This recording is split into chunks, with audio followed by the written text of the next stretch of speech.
Good morning. Yesterday, we were notified by the state attorney's office that the grand jury had handed down a first-degree murder indictments for the following two homicide cases that occurred in 2013. The first homicide occurred on March the 25th of 2013. The victim was a Mrs. Carmen Riley, 45 years of age. She resided at 702 West 14th Street. A firearm was used in the commission of that crime. The second homicide victim occurred on April the 16th. The victim was a Mr. Clifford Drake, 58 years of age, and resided at 524 West 12th Street. Mr. Drake was also killed with the use of a firearm. Indicted on these charges will be a Mr. Benjamin Davis Smiley Jr., which you see on the TV monitors. He's 22 years of age, and he was indicted for both murders of Ms. Carmen Riley and Mr. Clifford Drake. And he will be charged with the following crimes: 2 counts of first-degree murder, 2 counts of robbery with a firearm, tampering with evidence, aggravated assault with a firearm, and burglary of a dwelling with an assault or battery while armed with a firearm. For details with both of these murders, I would like to introduce Sergeant Jeff Birdwell, who oversees our Violent Crimes Unit. Jeff? Good morning, and thanks for coming. I want to touch base on a couple of things. One, no single individual ever solves a homicide. No detective, no lab, no technology. It takes an entire community to solve a single case, and I'm very sincere when I say that. From the very first phone call that comes into the 911 center, to the first officers responding, to detectives and crime scene arriving on the scene, to canvases, to citizens, to the laboratories with the state, and down to the state attorney's office, it takes all of us as a team to come together and solve one of these cases.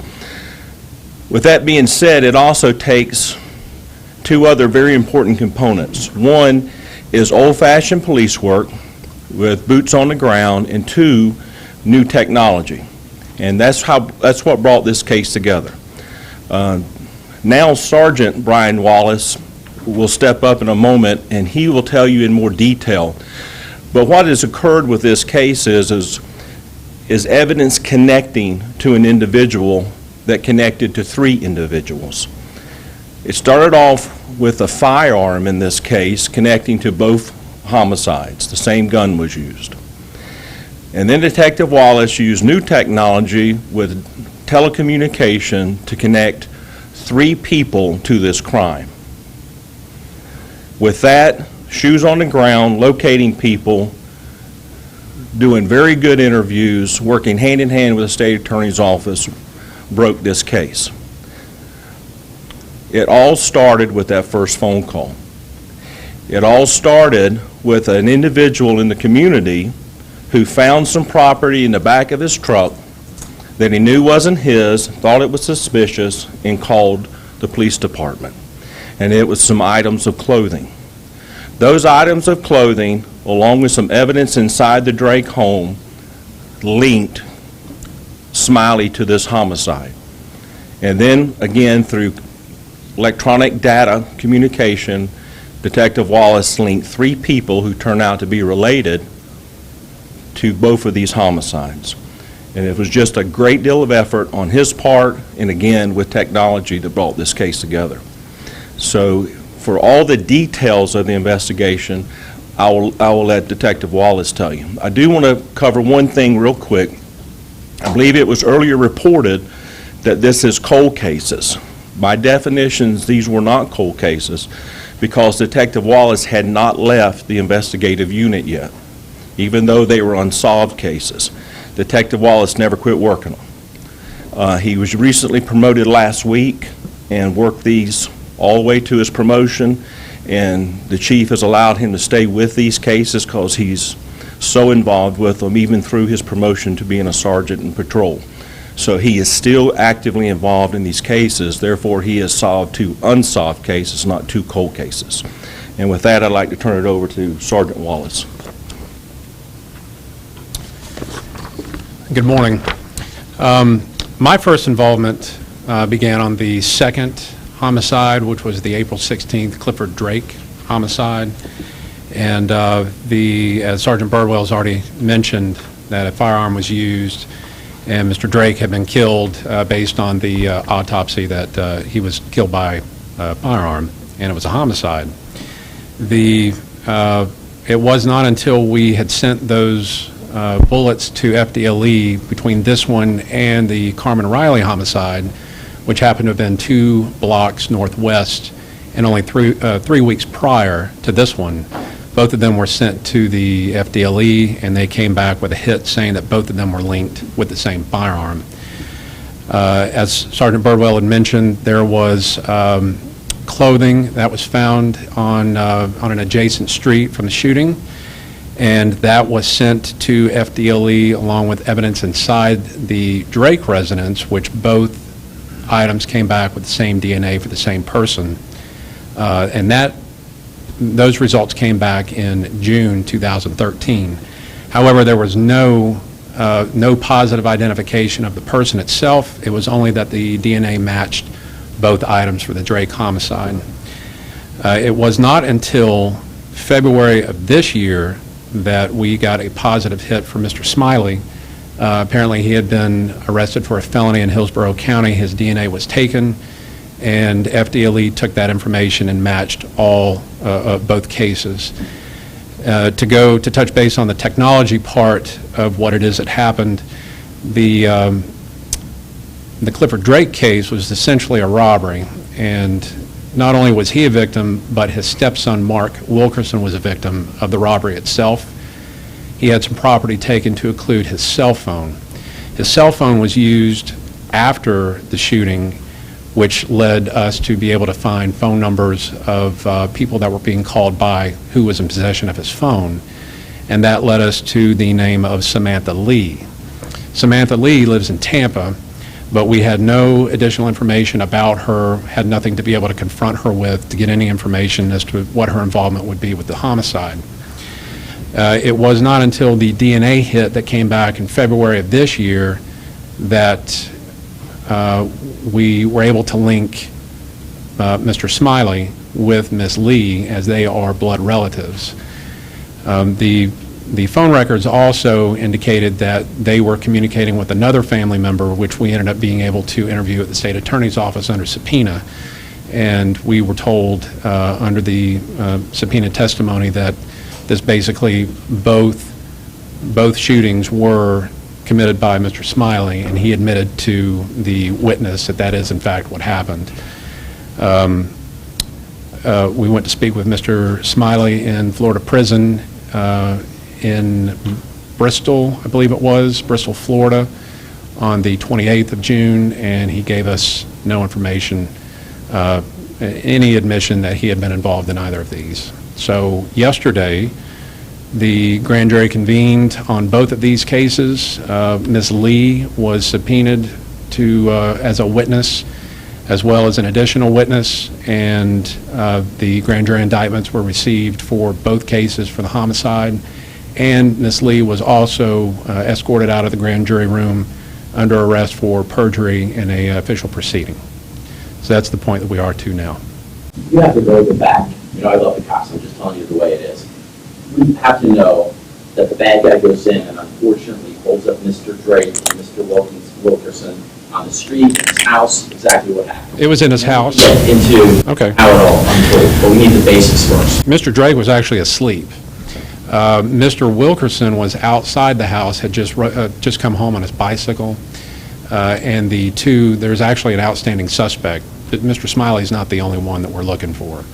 But the two suspects actually accosted Mr. Wilkerson outside the house and escorted him inside the house, gave statements that indicated that this was going to be a robbery, and went directly to Mr. Drake's bedroom. Mr. Drake was woken by the gunman and started to panic, and that's when the shooting took place.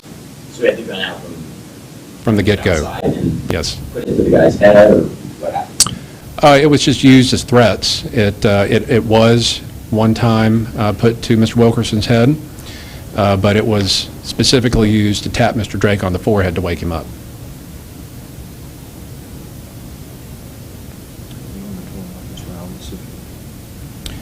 I was not the case agent for Carmen Riley, but the basic gist of that was that she ran what is commonly known in the community as a bootlegging house, where she would sell drinks, chips, snacks, anything like that. And that was well known in the community where she lived.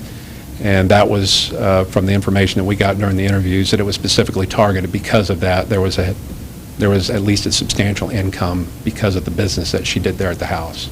Similar circumstance, or what happened there? You know? Well, it's not similar because the only thing that's similar about it is that it was robbery related. It was assumed that Mr. Drake had a large sum of cash, but Ms. Riley was more well-known because of the business that she had at her house. So that Did you walk in there? Was she sleeping? What was the circumstance? all the information that we have at this time was that she was awake, running the business as normal whenever she was approached by Mr. Smiley. So a little bit about the timeline here. Obviously, 2 years and a few months. What took so long? What were you waiting for? When did the pieces kind of come together? When we initially had the first hit with the ballistics back in 2013, we can't do much with that unless we have a gun that happens to be in possession of somebody. The DNA, even though the DNA matched both articles of evidence in the Clifford Drake case, we didn't have a suspect. The only information that we did have was the phone calls from Mr. Wilkerson's phone, but the people that he was calling, people that phone was calling, we couldn't confirm whether or not that there was any involvement with what it was that had happened. Were they wearing masks? They kind of described? No. And then what was the key? What was kind of the breaking point here that finally led you to this guy? The DNA in February. When a arrestee gets taken into custody for felonies, they will take their DNA, and my understanding is that that is exactly what happened. He was arrested on an unrelated gun charge in Hillsborough County, and that DNA was sent to FDLE, which ended up being cross-referenced with ours. And the new technology that you referenced, what are you referring to there? This is cell phone records. What evidence did you have of articles of clothing from Mr. Drake? I don't want to get too much into that because we still have one suspect that's outstanding, but it was something that was brought to the scene from the suspects. And then the clothing, there's some clothing on the adjacent street that we assume was ditched as they had fled the scene. Have you already identified the second suspect? No. What were the items you smuggled to? We have there was no information of whether or not anything was taken inside the Drake house. We have no confirmation of what it was that was taken from the Smiley residence, or from the Carmen Riley residence. We're only going on what the additional witness had told us, but that's not been confirmed from any evidence inside the house. That essentially could be the best assumption.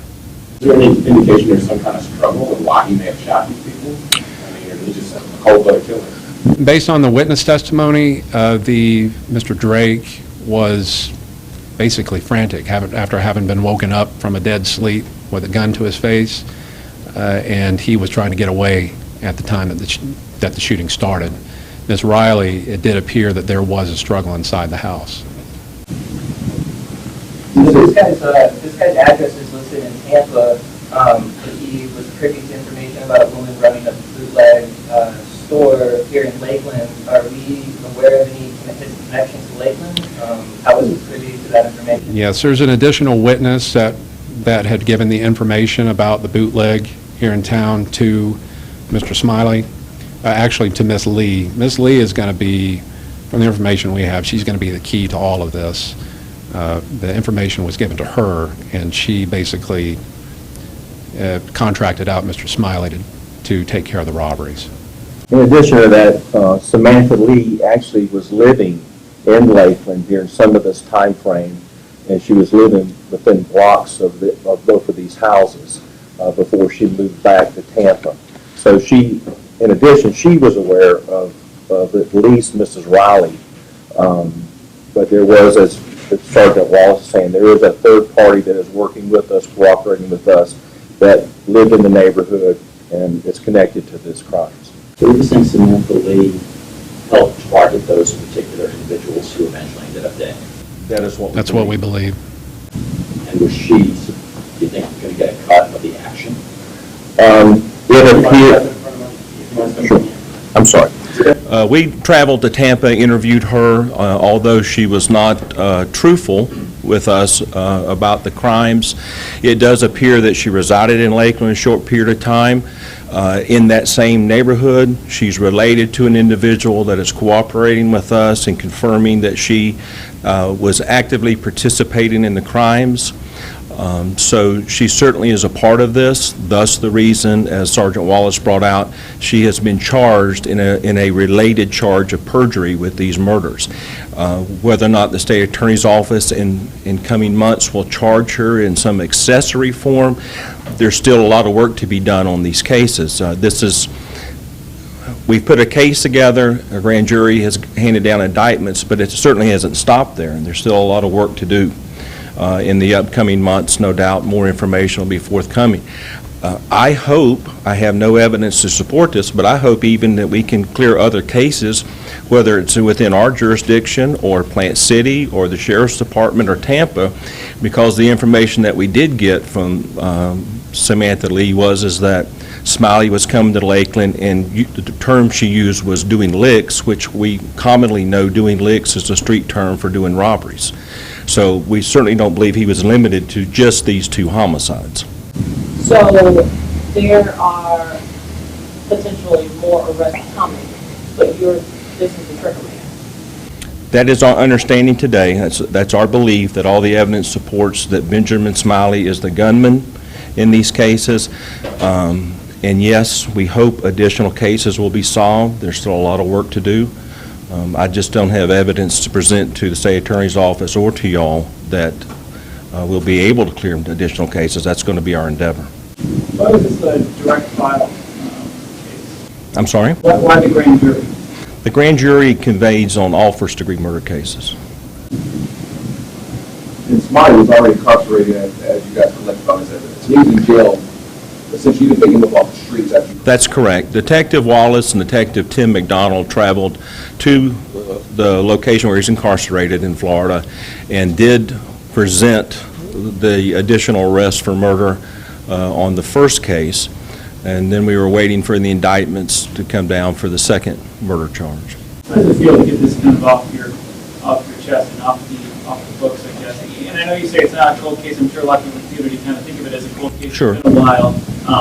So what's it like to finally get this taken care of? There's a great deal of satisfaction that the entire investigative team feels, and no doubt the police department, the family, the community, when these things are brought to a conclusion.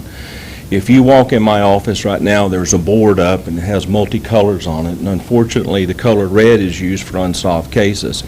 And maybe it's insignificant for those outside our little investigative world, but there's a great deal of satisfaction when that color gets changed.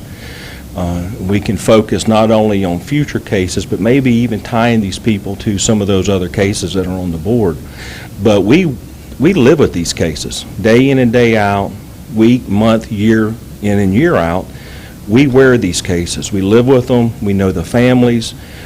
We talk to people on a continual basis. They want closure. They want answers. They want justice. We want all those things for them too. But it's not as easy as it is on TV and in a 60-minute program where a crime happens, we get lab results back, and everybody confesses. It just doesn't work that way in real life, as you know. Sorry. Just hear any message to the community about you don't give up on these? Oh, absolutely. And I came in the unit in 2007, and if there's one thing that we continue to preach to the community is that the Lakeland Police Department and all law enforcement, but I can speak for us, we never give up. Number one, the chief and the staff has dedicated 2 individuals who only work unsolved cold cases. That's all they do. Now, I will bring them out on a current active case just for their expertise and their help, but as soon as that is stable, they go right back to working unsolved cases. Detective Wallace, Detective Russ Hurley, and Detective Stacy Pugh is now going to take Detective Wallace's case or position. They will live with these cases from the very first time I call them at 3 o'clock in the morning until that jury comes back with a verdict. And we attend, you know, it never goes away. Even once a case is solved, we stay in touch with the families. We get cards from family members.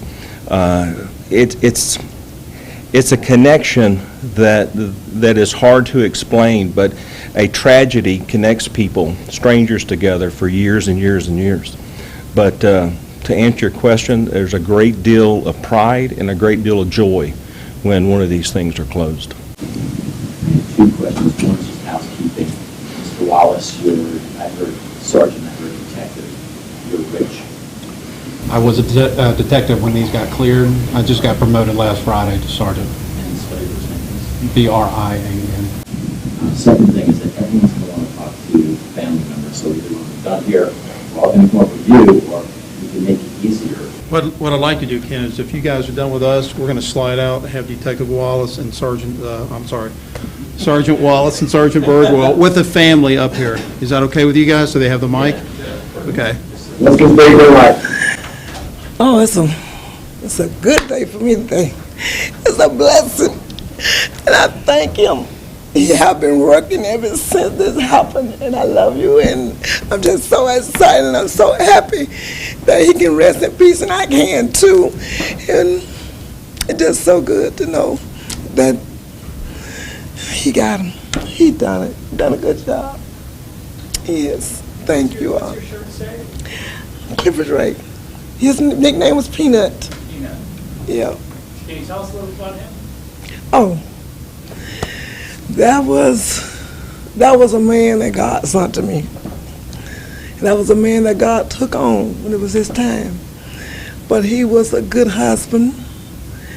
We was together 20 years, been married 13. I have 8 boys and 1 girl. He have no child from me. He raised, this was the baby boy. He raised them all. He was a hard-working man. He was a concrete finisher. He was a yard man. Everybody loved him. He was just real special to me. That was my second marriage. Yeah, and he was a good man. When this tragedy happened, talk about what that loss meant to you, losing him. A lot. He was funny. He was loved by everybody. And that took away a lot of things. He had grandbabies. That was his heart. They're not here today. I thought they was going to be here, but they had to go to surgery today.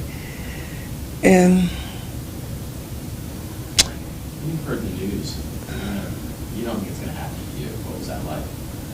oh, I had lost it for a little bit because I was at work when it happened. I couldn't remember nothing no more for a little while.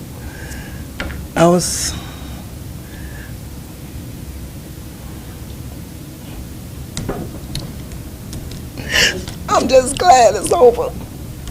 Thank you, Wallace. Thank you. Go ahead.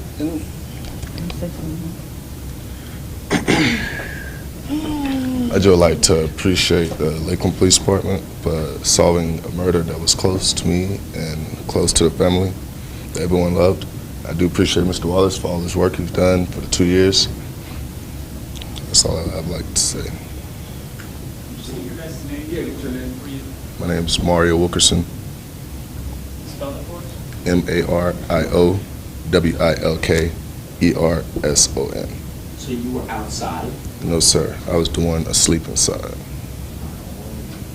What did you hear? What was I'm unable to answer any further questions due to my involvement. Hey, I'm Marie Brooks. I'm his daughter. And I just want to say thank you, Officer Wallace. You stayed in touch with us. You let us know what was going on, and you promised us that you would never give up, and I appreciate that. Actually, I'm here on behalf of both families because Carmen Riley was special to me also.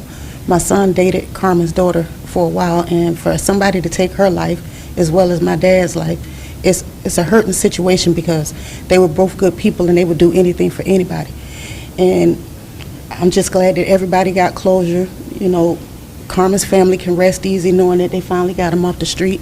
We can rest easy knowing that, you know, they finally got him off the street for our family and everything. And I just want to thank everybody in the police department for helping solve this case. You're really appreciated. You have a little sense of, you know, your loss with that.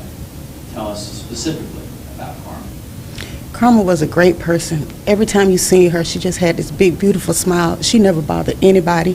She'd give you the shirt off her back. Anybody that know her knew what type of person she was. She never even, I mean, you would barely see her upset about anything. And the love that it's not just only her family, the community had for her. You know, she was a good person, and it's just a great loss. You guys are thankful for the police for keeping this going. How do you feel towards Mr. Smiley? I don't have no words for him. He totally ruined 2 families' lives, and he gonna get what's coming to him. And we will be there every step of the way. We'll be there to support our family as well as Carmen family. And I hope he get what he deserves. What does he deserve? To me, for taking 2 beautiful people like that, I think he deserves death.